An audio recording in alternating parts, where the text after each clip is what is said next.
Hello and welcome to MagicGatheringStrat. I'm Peyton.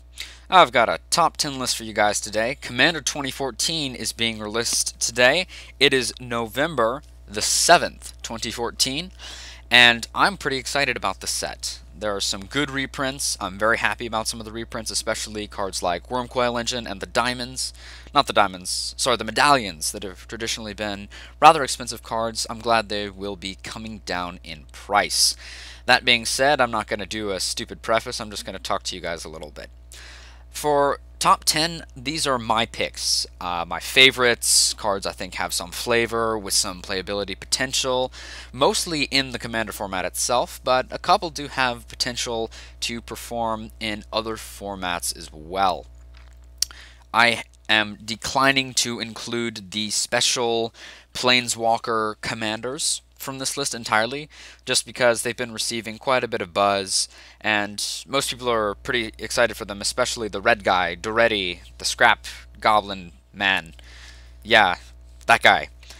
Anyways, one last tip before I start. If you are looking to spend some money off of Commander 2014, I recommend you get the red deck. I don't remember exactly what it's called, but I believe you get a $30+ markup if you buy the sealed red one for a 40 MSRP, and then take it apart and deal it out with the most expensive rares only, assuming that all commons and uncommons are worthless. But if I wouldn't go breaking the bank on that. I just recommend if you're looking to turn a little cash, that's what you do. So without further ado, here are honorable mentions. The first one is Tyrant's Familiar, but really this is all of the Lieutenant cards. The Lieutenant mechanic is definitely kind of cool. I am a fan of it. The green guy who gives all your dudes +2/+2 and trample was my second pick for favorite Lieutenant, but Tyrant's Familiar is, I don't know, it just sort of wowed me the first time I saw it. A 7/7 flying haster with your general in play that is basically going to nuke away any kind of competition every time it attacks. I'd love to see play with this guy. It's a pretty cool card, but not quite good enough to make my top 10. The next here is Siege Behemoth. This card harkens back to Tornado Elemental and Friends, the ones, what's the, rocks, something, yeah, those types of cards. I don't remember the exact names, but the ones that, as they attack, assign combat damage as though they weren't blocked. And what Siege Behemoth allows you to do is just have a massive alpha strike and have blockers be irrelevant, and you could just push through a ridiculous amount of damage with this guy in a solid 7/4 hexproof body. That 4 toughness is a little bit skimpy, but I get why. It's really supposed to be a rush type card. One more thing for the record, I'm also including no reprints on this list. These are only new cards. And lastly is Arcane Lighthouse. I really like the prospect. Make creatures lose Hexproof and Shroud in an untapped land for only 1 mana. I really do. The issue I see with it is its lack of super serious practicality, because it's not Modern legal, and Modern is the only deck with a serious... Sorry, excuse me, Modern is the only format with a serious Hexproof deck, in which case Arcane Lighthouse would be awesome. I could see it maybe as a one-of to fight off Nimble Mongoose against Delver decks, but other than that, it's just not as playable. I just really like the concept, make Shroud go away. I really, really like that potential concept. Anyways, on to number 10, we have Myriad Landscape. I really liked the fetch lands, especially the inexpensive ones. Crow's and Verge was really cool since it got you a forest and a plains, and this one does the same thing. It's sort of like a panorama, but it goes and gets 2 basic land cards that share a land type, so it's perfectly good in monocolor decks, and it's really cheap too, so I recommend playing one if you're playing monocolor in EDH. Number 9 is Crown of Doom. Other than minor grammatical upsets in the flavor text, it should be every head upon which it has rested winds up severed. Yes, that's right. Grammar Nazism. But anyways, I just love the concept. I think it's really cool, and it's definitely something that is powerful, mostly in multiplayer. You can pass it around to whoever's, the biggest dethroned target, right? The person with the highest life, the person who you need to eliminate as soon as possible, and just passing the Crown of Doom around. It could just be everybody loses 2 of their lands, or a Temple of the False God temporarily, as long as Crown of Doom is in play, but it's just kind of cool. But my number 8 pick, sort of on the same lines, but in my opinion, much better and much more fun, Bitter Feud. This card is awesome. You just pick 2 players, doesn't even have to be you, doesn't even have to be, you know, your friends or something, but it basically is like a gratuitous violence, except only for 2 players. So, it sort of depends. I just like the whole choose 2 in any 4-way EDH game. You can pick someone and yourself if you want to try to take them out with some kind of massive rush. But I just really love that whole ability to choose and have it's kind of like a chaos card. I don't see it really. I mean, only Nora and the Wary might play this card, or some other red multiplayer themed deck, possibly Hidetsugu, Heartless Hidetsugu. Sorry, the word was on the tip of my tongue, but I just think it's cool. Number 7, these are the group cards. The primaries that I see here are Well of Ideas, which is especially cool. I really like Well of Ideas. And then all of the offering cards. Each color has a different offering. Benevolent Offering is obviously the most group huggy, I think, because gaining life, getting some flyers. And the nice thing about the offerings is it allows you to make a quick alliance while at the same time getting some gain for yourself. And if you have a player who's perhaps being targeted a little bit or didn't have the best draw and they're about to be picked off, and if you give them a hand with an offering, you know, you can make a temporary alliance and advance in the game. And I just like that. Plus, you have new cards to throw into your Feldon deck, and everybody loves Feldon decks, let's be honest. Number 6 is Ghoulcaller Gisa. Now, I had a really hard time here choosing between Gisa and her brother Geralf, and I could have put them both on the same slide, of course, and said it's a tie, but I think Gisa is just a little bit more practical. I like that she can sacrifice any creature, except for herself, and even the tokens she makes. So at the very least, you can pop off one of your tokens to make 2 more, chump block with one, pop that one off, and you don't even have to start with a massive creature. You can start with a 1/1. But I just really like that her ability only costs 1 mana, and at the very least she's going to be making 1 zombie per turn, even if you're sacking your own zombies. I think that's pretty cool. Hey, and she turns Merit Lage into 42 twos, which is pretty impressive. I just like the card. It's a flavorful, new mono-blank general. Perhaps one with a graveyard theme or a Disciple of Bolas type theme could use this. And it's just cool.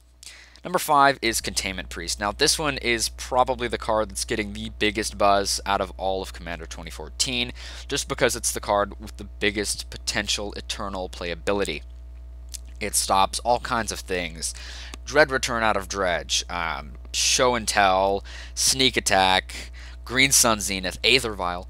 They're all stopped by Containment Priest. And it has Flash and a 2/2. It's sort of like a Snapcaster Mage, but with a different effect.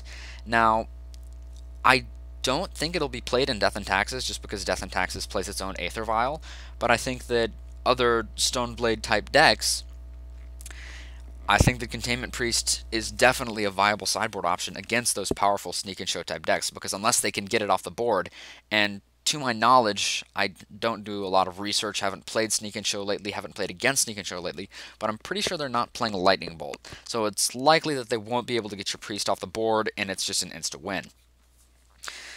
Number 4 is Song of the Dryads. This is the only sort of green removal outside of Lignify that exists. And I love it because any given permanent just turns into a forest, a basic forest. Not only is it flavorful and cool, but it's also definitely practical. Anything that's getting in your way, you just give them a land. And unless they're playing green, you're giving them an off-color land that only makes colorless mana. So you could turn their biggest, baddest Planeswalker as threat into a forest, and the best part is, it won't even return to the command zone. So you can easily take out, especially the new Planeswalker commanders, and just turn them into lands.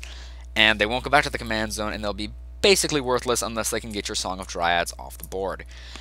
I'm not sure this one might be Eternal playable. I'm kind of doubting it, but it would be really cool to see some kind of green deck use this card.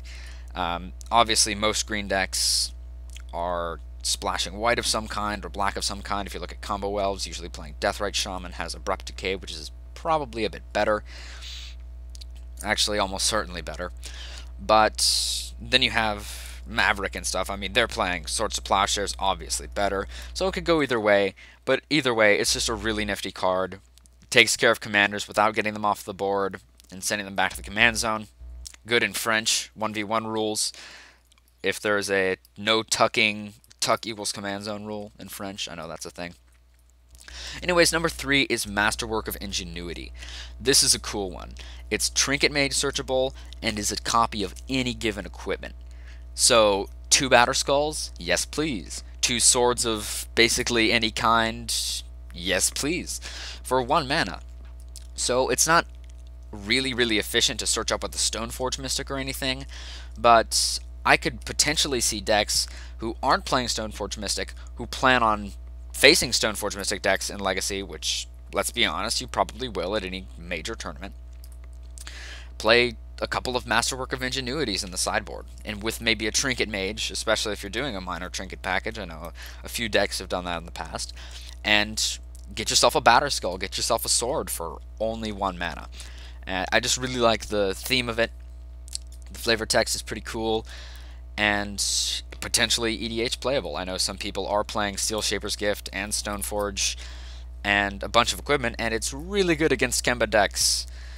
I play a Kemba deck, and I will probably add a Masterwork of Ingenuity into there just so that after I start going crazy with Stonehewer Giant, I can make a bunch of copies of my stuff. Sculpting Steel is also good. Number 2, this was a tough one. I had a choice between this guy and the Reverberate on a Stick. I don't remember his exact name. You all know the one. He's also been receiving some buzz as being sort of like a Snapcaster Mage. But Feldon of the Third Path is really cool. I mean, first of all, Feldon's Cane is a good card. I like Feldon's Cane. It's kind of classy. It's not Relic of Progenitus powerful, but it's still pretty classy. And he's basically Reanimator. He can turn any one of your dudes in the graveyard into an artifact creature. And with red, you have cards like Gamble and Wild Guess and just things like that. You can put fatties in the graveyard and every single turn make a token.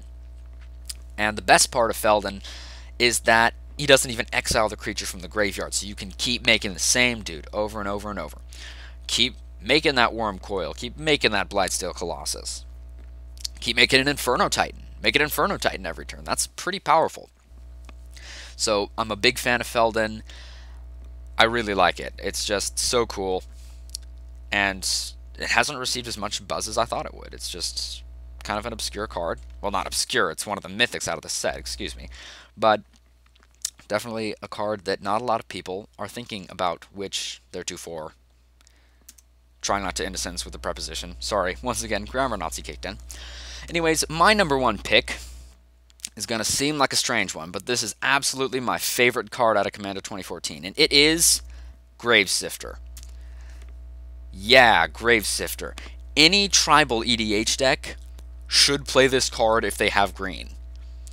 Sign of the Ur Dragon, this is your new best friend. Sign's going to be pumping dragons into the graveyard left and right if you're using his ability every turn, which, let's be honest, if you're playing Scion Dragon Tribal, you probably are.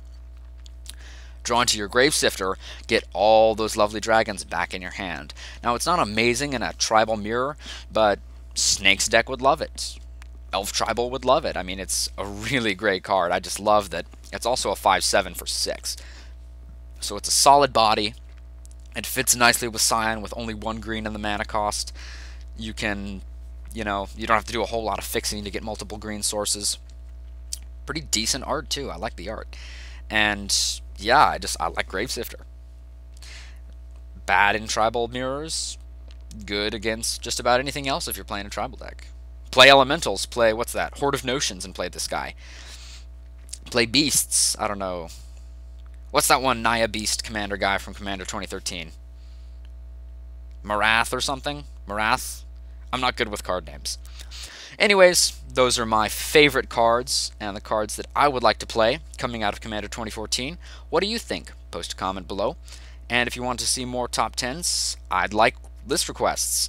This was not a list request, but I would like more. I think I've had maybe one, and I couldn't implement it because we already had a video like that up on the channel. But please, if you do want to see something, want to see me talk about whatever, post a comment. If you like the video, drop us a like.